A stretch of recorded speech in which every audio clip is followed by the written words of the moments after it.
الحمد لله رب العالمين والصلاة والسلام على رسوله الكريم أما بعد.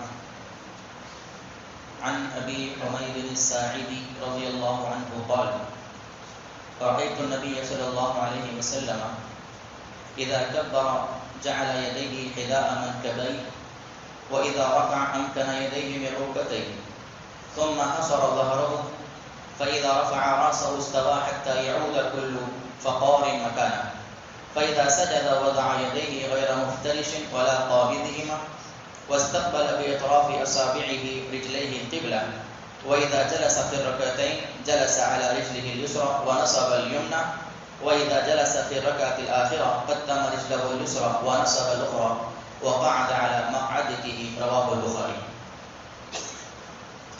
یہ حدیث جو صحیح بخاری کے اندر موجود ہے، اس حدیث کے روایت کرنے والے راوی حضرت ابو حمید الساعدی رضی اللہ تعالیٰ عنہ ہیں. یہ صحابی انصاری صحابی ہیں. مدینے میں پائے جانے والے جو دو بڑے قبیلے تھے، قبیلے اوس اور قبیلے خزرج، تو یہ قبیلے خزرج سے متعلق ان کا جو ہے تعلق ہے، ان کا نسب ہے. اور انہوں نے اللہ کے نبی صلی اللہ علیہ وسلم کے مدینہ ہجرت کرنے سے پہلے ہی اسلام قبول کیا تھا. ایک ہوتا ہے بیعت عقبہ اولا اور ایک تھا بیعت عقبہ ثانیہ. یعنی مدینے کے کچھ لوگ اللہ کے نبی صلی اللہ علیہ وسلم کے پاس مکہ آئے. پہلا جو قافلہ آیا اسے بیعت عقبہ اولا کہا جاتا ہے. اس میں 12 لوگ یا 15 لوگ موجود تھے. ان لوگوں نے اللہ کے نبی کے ہاتھ پہ اسلام قبول کیا. اس کے بعد مدینہ گئے. وہاں پر اللہ کے نبی صلی اللہ علیہ وسلم کے تعلق سے لوگوں کو بتایا، اسلام کی دعوت دی، اسلام کی تبلیغ کی. اس کے بعد اگلی مرتبہ جو قافلہ آیا اس میں 72 لوگ، جسے بیعت عقبہ ثانیہ کہا جاتا ہے، تو یہ بھی اس کے اندر شامل تھے. ابو حمید الساعدی رضی اللہ تعالیٰ عنہ، انہوں نے اللہ کے نبی صلی اللہ علیہ وسلم کے ہاتھ پر بیعت عقبہ ثانیہ میں اسلام قبول کیا. ان کا اصل نام عبداللہ بن سہل ہے. ابو حمید ان کی کنیت ہے. اور انہوں نے اللہ کے نبی صلی اللہ علیہ وسلم کے ساتھ تمام غزوات میں جو ہے شامل تھے، غزوہ بدر سے لے کر تمام غزوات کے اندر. اور یہ جو ہے تقریباً 60 ہجری میں انتقال کر گئے. امیر معاویہ رضی اللہ تعالیٰ عنہ جب حکومت کر رہے تھے، خلیفہ تھے، ان کی خلافت میں ان کا انتقال ہوا سن 60 ہجری کے اندر. اور ان سے جو ہے تقریباً 65 احادیث مروی ہیں اللہ کے نبی صلی اللہ علیہ وسلم کے. اور جہاں تک نماز کی احادیث کا معاملہ ہے، انہوں نے تمام صحابہ کے مجمع میں اعلان کیا تھا کہ میں نے اللہ کے نبی صلی اللہ علیہ وسلم کو جس طرح نماز پڑھتے ہوئے دیکھا ہے کوئی نہیں دیکھا ہے. اور میں اللہ کے نبی صلی اللہ علیہ وسلم کی پوری نماز کو آپ کے سامنے بتاتا ہوں. اور آپ نے پوری نماز کو اللہ کے نبی صلی اللہ علیہ وسلم کی سے وہی نماز جو آپ نے پڑھی ہے اسی کیفیت کو لوگوں کے سامنے ذکر کیا. اسی میں سے ایک حدیث یہاں پر ہی موجود ہے جس کی میں نے ابھی تلاوت کی. ابو حمید ساعدی رضی اللہ عنہ بیان فرماتے ہیں کہ میں نے اللہ کے نبی صلی اللہ علیہ وسلم کو نماز میں دیکھا کہ آپ جب نماز کے لیے کھڑے ہوئے تو آپ نے جو ہے اللہ اکبر کہا، تکبیر تحریمہ کہا، جعل یدیہ حذاء منکبیہ، اور آپ نے اپنے دونوں ہاتھوں کو اپنے کاندھوں تک اٹھایا، اپنے کاندھوں تک. بعض روایات آگے بھی آنے والے ہیں، اس کے اندر یہ کان کی لو تک بھی اٹھانے کا تذکرہ ملتا ہے. لیکن آپ کے جو ہاتھ تھے اس حدیث کے مطابق یہ آپ کے کاندھے کے برابر، شولڈر کے برابر. نہ آپ نے کانوں کو ہاتھ لگایا. عام طور پر لوگ ایسا کرتے ہیں، کان کو ہاتھ لگاتے ہیں، کسی کا ہاتھ نیچے ہوتا ہے، کسی کا ہاتھ اس طرح سے ہوتا ہے. اللہ کے نبی صلی اللہ علیہ وسلم کے جو ہاتھ تھے اس طرح تھے.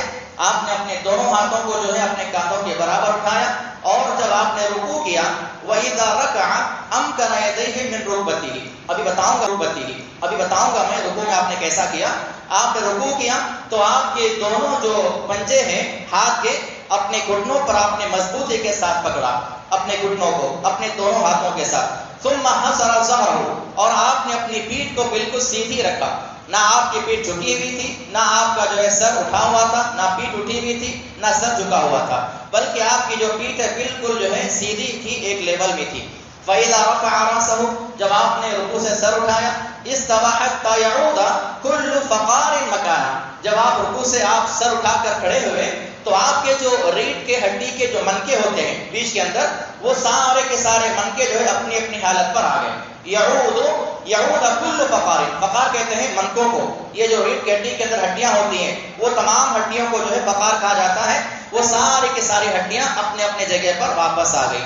فَإِذَا سَجَدَ وَضَعَ يَدَيْهِ، جب آپ نے سجدہ کیا تو آپ کے ہاتھ مفترش نہ زیادہ پھیلے ہوئے تھے نہ چپکے ہوئے تھے، نہ اس طرح سے تھے آپ کے ہاتھ کی انگلیاں سجدے کی حالت میں، نہ ہی جو ہے بالکل چپکے ہوئے تھے، بلکہ نارمل جیسے عام طور پر آدمی کے ہاتھ ہوتے ہیں اس طرح سے آپ کے دونوں ہاتھ تھے۔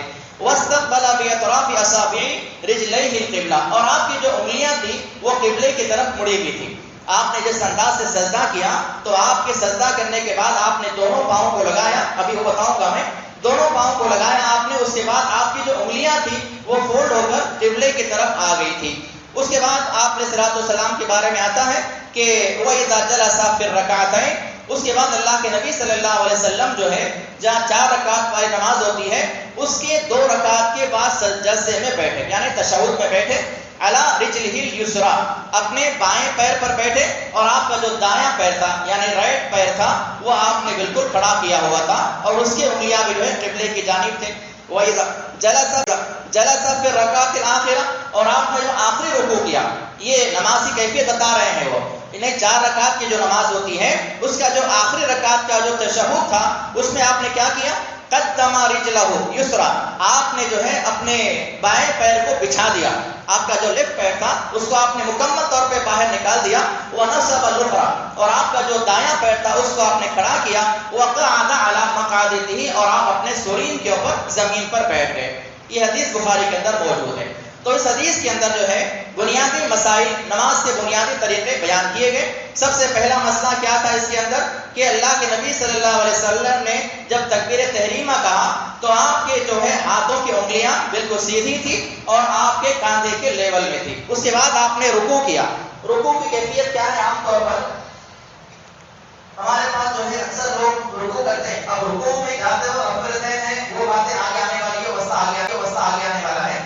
رکوع میں جب جائے اللہ کے نبی گئے تو آپ نے اپنے ہاتھوں سے اپنے گھٹنوں کو مضبوطی کے ساتھ تھاما، اس طرح سے مضبوطی کے ساتھ تھامنا یہ مذکور عمل ہے۔ اگر کوئی نہیں بھی کر سکتا ہے کسی مجبوری کی وجہ سے تو الگ مسئلہ ہے، لیکن مضبوطی کے ساتھ اپنے گھٹنوں کو اللہ کے نبی صلی اللہ علیہ وسلم نے پکڑا، اور اس کے بعد آپ کی جو پیٹھ تھی یہ بالکل لیول میں تھی۔ اکثر لوگ دیکھا جاتا ہے کہ اس طرح سجدے رکوع میں کرتے ہیں، اپنے گھٹنوں کو فولڈ کر لیتے ہیں، یا بعض لوگ اس طرح سے کرتے ہیں، یہ دونوں کیفیتیں غلط ہیں۔ رکوع کی حالت میں بالکل سیدھے اس طرح سے، اگر آپ خود بخود ہو جائے گا، اس میں کچھ کرنے کی ضرورت نہیں ہے، اگر آپ آرام سے جو ہے اپنے گھٹنوں کو مضبوطی کے ساتھ پکڑیں اور آپ کے جو پیر کے گھٹنے ہیں وہ ایسے نہ ہو پکڑے ہوئے، بلکہ نارمل جیسے آپ ہوتے ہیں عام طور پر اسی انداز سے آپ رکوع میں جائیں اور اپنے گھٹنوں پر مضبوطی کے ساتھ پکڑے رہیں، اور آپ کا جو سر ہے، آپ کی آنکھوں کی جو روشنی ہے یا نگاہیں ہیں وہ آپ کے سجدے کے مقام پر ہو، تو خود بخود آپ کی جو پیٹھ ہے اس طرح سے اللہ کے نبی صلی اللہ علیہ وسلم نے رکوع کیا۔